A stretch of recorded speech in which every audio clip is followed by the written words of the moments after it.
one of our Zero Waste youth members, Hillary Michelle. She's going to be presenting on zero waste foods, tips, and tricks. So I am going to pass it on to Hillary. Yes, of course. Thank you. Well, hi guys. My name is Hillary Michelle, and I am so excited to be speaking at my first Zero Waste Youth Conference. So weird to actually be doing a Zoom session with a bunch of people since I've never done this before. And I'm very excited to be here. And I have been a proud ecoist for the past 3 years. I am 27 years old, and I currently run my own Instagram and YouTube page that is dedicated to promoting realistic sustainability. So feel free to find me on Instagram, Hillary Michelle 90, and follow me. I'd love to connect with you. All right, enough about me. Let's get to the planet. So I'm just going to be straightforward with you. Food waste. It's a problem.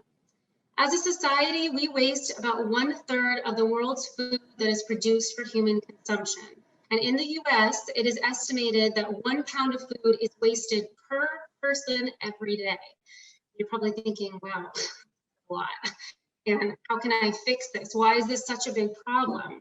Well, our landfills can only hold so much, and food waste is a big contributing factor to greenhouse gases. Not to mention that when all of this food waste leaks out of the landfills, it can be extremely toxic to the soil and the environment. So luckily today, I'm going to share my knowledge with you on what you can do in your own home to decrease your food waste. So the first tip I have is pretty simple. It's just to plan out your meals and to don't grocery shop hungry. I cannot tell you how many times I have gone to the grocery store with basically no list, and I end up overbuying, and then that food sits in my refrigerator, I forget about it, and then I have to throw it out, honestly. So just to make sure that you plan out your meals, and then you end up only buying what you really need. And then my next tip is to create an eat-first basket, kind of like this one. This can be for snacks or produce, honestly, whatever you want to throw in it. The title is self-explanatory. You eat what's in the basket first. So you end up eating what's going to expire first before you move on to the stuff that you just restocked at the grocery store. This is a really good alternative so that everybody in your household, including yourself, doesn't forget what has to be eaten first. And this is a great way to help combat food waste. It really decreases what you end up throwing in the trash can. You can put it, on your counter, in the refrigerator, in the pantry, depending on how big a basket you get. But I can't tell you how much this really decreases your food waste because you don't forget about anything. And then I just have actually a little note about expiration dates. These can be kind of tricky because they're not very clear and they're hard to understand. And so the labels that you really want to follow are use by dates. So it will say use by, and then it will have a date.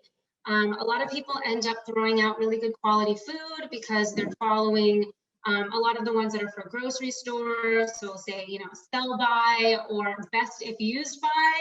And those just not really the way to go. So you just want to try to follow the use by dates, or what I also say is to try to be your own detective, taste it, smell it. If it seems like it's okay, it probably is.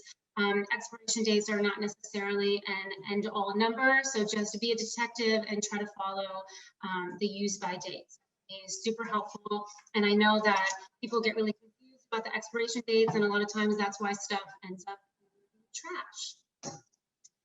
And then one of my personal favorites is these amazing silicone sandwich bags. I got 24 of them for $25 on Amazon, which is pretty amazing because a lot of these silicone bags can be really expensive. So investing in these is really great because not only does it cut down on the plastic consumption, but these do a much better job at keeping your food fresh for longer. So the tip here is to freeze your food. If you have leftovers, freeze them. If you overbought something, freeze it. If somebody, buys you a gift that's a bunch of food, freeze it. You can freeze anything these days. It's almost scary, but it's pretty amazing. You can freeze anything, and you put them in these silicone bags. They last forever, and it's a really good alternative for when your refrigerator is starting to get really full. Just food in the freezer, and then you can use it for another day. And then another great item to have in your kitchen for your food waste is this mini compost bucket. I will be honest, I haven't quite mastered being able to have my own compost system in my backyard, which I would love to do one day. But for the moment, this is my best friend. So I put all of my fruit and veggie scraps in here. You can get one of these, I hate, promoting Amazon, but you can get these on Amazon or a zero waste store if you know of one. If you don't want to break the bank, it's honestly just a little bucket with a filter in it. I don't really have one in right now because I do have some scraps in there, but the filter is great because you end up not smelling anything. And so I'm really lucky that where I live in LA, the city has a compost system. So at the end of the week, after I end up filling up my bucket with all my food scraps, then I throw it out into my green organics trash can, and then the trash man comes and picks it up and brings it to their own compost. So you do have to kind of do some research to see if you have that system. But if not, this is still a perfect little size to fit on your counter if you want to try to start your own composting system. They're great. I love having them. They just fit perfectly wherever you put them. And so, yeah, I just recommend it. And then I'm going to say that my biggest tip that I can give you today on regarding food waste is to try to be as creative as you can with using an entire food item. So I have two examples for you today. I'm very excited about. So the first one that I have is carrot top pesto.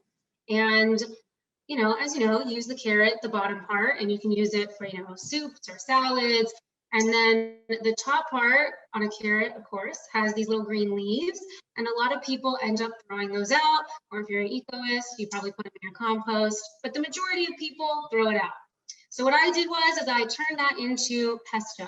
Instead of using the basil leaves, I end up just using the carrot top leaves, and I end up using the entire vegetable, and none of it goes into the trash. So it's just really trying to be super creative with how you use an entire item. You going into the trash if you end up using the entire thing. And then my second example is sometimes I make my own DIY almond milk. And as you know, you use almonds for that, and you strain them through a nut milk bag, and you have a bunch of almond pulp left over, which again, people end up throwing out in the trash can. And so what I did is I save all of that, and then I dry it out. I put it on a baking sheet, and I sprinkle it with like a little bit of cinnamon and honey, and I turn it into granola. So again, I end up using every part of the almond, and then none of it ends up going into the trash can. I could come up with like 5 different ways to use one, food item. It's just you really have to be aware and to think about it. And I'm sure that you can come up with a few of creative ways to use the entire item. You can do the same thing actually with celery leaves. You can saute them. You can put them in salads, but just try to, again, be creative. I've said that 4 times, but be creative. This is how we beat the food waste system. And then just kind of before I wrap it up, I just wanted to let you guys know about some great apps and programs that I've learned about this year that are really working towards combating food waste. So the first one that I want to talk about is actually on Facebook, and it's called Your Local Buy Nothing Group. So it's local, so it's in your area, so it's not super far. And basically what you do is you post an item in the Facebook group, and then somebody can claim that item. There's no money involved, and then they come pick it up, and it is no longer your problem. So for example, I had an unopened, I think it was like a 12-case pack of hummus, like little hummus cups. And I wasn't going to use them. I didn't want them to sit in my pantry and expire. So I posted them in the Buy Nothing group, and I had a woman claim them. I left them on my doorstep, and she came and picked them up. And that hummus ended up going to a good home instead of going in the trash can. So looking up your local Buy Nothing group, honestly, you can put anything in there. It doesn't have to be just food, but I love that they do allow you to do food and there's no money involved whatsoever. That's a great option. And then another program that I actually learned about this year is called your local community fridges. And I just think that this is an amazing program because you can give back to the community. So if you have any produce or canned goods that's left over, you go onto the website, you make an appointment, and you go find where the community fridge is, you drop it off, and then people who are in need that really need good quality food can come and pick it up. So not only are you helping the planet, but you are helping a community get really nourishing food as well, and then it doesn't end up in the landfill. It ends up in hungry tummy instead. And then the last program I just want to let you know about is actually an app that you can download on your phone, and it's called Good to Go. And I'm so excited about it because I just think that this is an amazing program that you can get a part of. And so basically what it is this app allows you to find local restaurants, cafes, grocery stores, and you can pick up unsold food. So as you know, grocery stores and bakeries, it's impossible for them to sell every single food item that they have. So this app has created the opportunity for you as the customer to buy the food that's unsold. It's a pretty low price. It's usually between $2 to $6, and you don't know what you're getting. It is a mystery box, but you get a pretty decent amount of food. So if you download the app, you find a place where you want to go. Let's say it's like a bakery, and you register and you get like a box. You can have like 4 baguettes in there. It's amazing. And then you can restock your pantry, you know, for not super expensive. And then again, you are giving back to the planet. I will say this program is mostly in the Bay Area, which I know a lot of you are actually from. And I'm from LA. They don't really have one out here. They're working on it. So if you find them on Instagram, I would definitely DM them and let them know that you want them to come out to your city. I think that this program should be expanding everywhere. I could not say, I could just be so positive about it. I just think it's an amazing program. So those are the ones that I recommend to all of you. And I would say that these are my top tips and tricks for combating food waste in your own home. And I want to thank all of you so much for taking the time to listen to me today. And if you have any questions, I'd love to answer them now. And if not, feel free to follow me on Instagram so you can keep up with more of my tips and tricks to combat food waste and to live a more sustainable and zero waste lifestyle. Thanks, guys.